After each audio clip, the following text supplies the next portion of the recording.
Pemirsa, dalam rangka HUT Kota Banda Aceh yang ke-814, Ketua DPRK Kota Banda Aceh Arif Fadilah menggelar Lomba Senam Maumere. Lomba Senam Maumere tersebut berlangsung di parkiran Stadion Hadi Murtala Kota Banda Aceh Minggu pagi kemarin.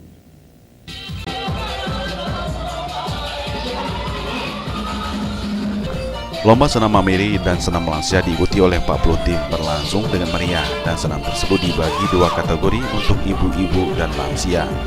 Adapun yang menjadi juri Asia Dai Kota Banda Aceh.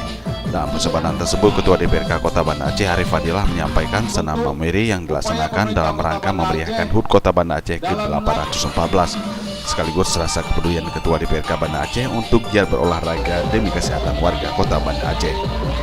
Ada event senam Maumere yang kita peruntukkan bagi semua ibu-ibu maupun kaum lansia yang merupakan bahagian dari elemen warga Kota Banda Aceh. Ya, event ini sengaja kita buka khusus untuk Kota Banda Aceh, di mana partisipasi masyarakat kita ajak untuk ikut serta memeriahkan kegiatan-kegiatan dalam menyambut HUT Kota Banda Aceh yang ke-814.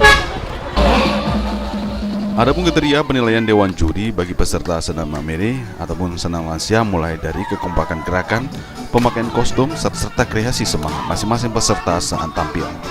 Adapun 40 tim yang berpartisipasi dalam kegiatan tersebut, dan untuk posisi juara pertama direbut senam Maumere dari Kampung Peniti, juara kedua dari Kampung Lamtemen Barat, dan juara ketiga diraih oleh Kampung Sukaramai.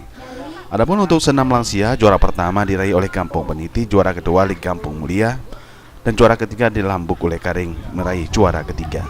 Tim Liputan Aceh TV.